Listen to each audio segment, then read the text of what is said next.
গতকাল বামেদের ব্রিগেড সমাবেশ থেকে তৃণমূল, বিজেপি এবং আরএসএস কে একযোগে আক্রমণ করতে গিয়ে মোহাম্মদ সেলিমের মুখে উঠে এলো একাধিক ইস্যু, যেখানে 26,000 চাকরি বাতিল থেকে আরজিকর কাণ্ড কিছুই বাদ গেল না।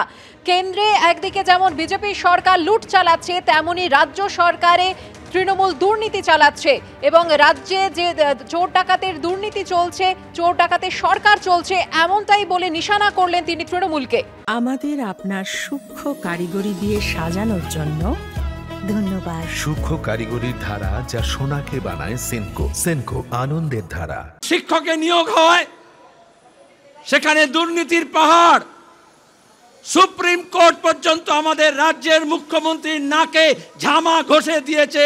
26,000 জনের চাকরি গিয়েছে। আরজি করে ওই পিজিটির কিভাবে নৃশংসভাবে খুন হলো, ধর্ষণ হলো, আর কেন্দ্র রাজ্য সরকার উভয় মিলে ঠিক করলো কলকাতা পুলিশ আর সিবিআই এক লাইনে দাঁড়িয়ে গেল, বললো আইনে বিচার হবে না, লাইনে চলবে। মমতা বলেছে 75-25, আর ওদিকে আরএসএস বিজেপি বলেছে ওই 75-এর মধ্যে 25 আমাকে দিলেও ভালো হবে।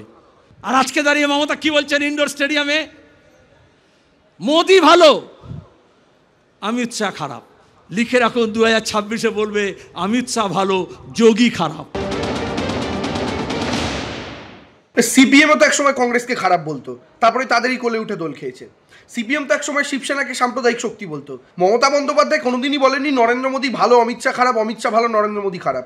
মমতা বন্দ্যোপাধ্যায় দেশের প্রধানমন্ত্রী হিসাবে নরেন্দ্র মোদীর কাছে কমপ্লেন করেছেন যে আপনি আপনার স্বরাষ্ট্রমন্ত্রীকে সামলান, কারণ সেই ব্যক্তি একটা রাজ্যের সুরক্ষা নিয়ে পর্যন্ত ছিনিমিনি খেলছে শুধুমাত্র নিজের রাজনৈতিক স্বার্থকে চরিতার্থ করতে। অন্যদিকে গতকালই আমরা দেখেছি যে 26-এর আগে ব্রিগেড সমাবেশ বামেদের, যেখানে শ্রমিক, ক্ষেতমজুর, কৃষক এবং বস্তি ফেডারেশনের ডাকে বামেদের ব্রিগেড হয়। সেখান থেকে সিপিএম এর রাজ্য সম্পাদক মোহাম্মদ সেলিম একযোগে তৃণমূল, বিজেপি এবং আরএসএস কে এক সারিতে ফেলে আক্রমণ শানান। তিনি বলেন যে মমতা বন্দ্যোপাধ্যায়ের দয়ায় এই রাজ্যে ঘর বাঁধছে আরএসএস, বিজেপি। খেটে খাওয়া মানুষের ঐক্যে ফাটল ধরেছে।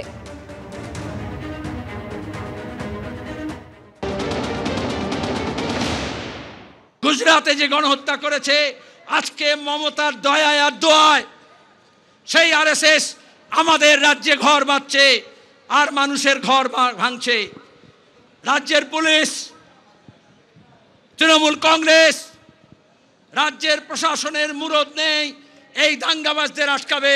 তার জন্য লাল ঝান্ডাকে মজবুত করতে হবে, ডান্ডাগুলোকে একটু মোটা করতে হবে।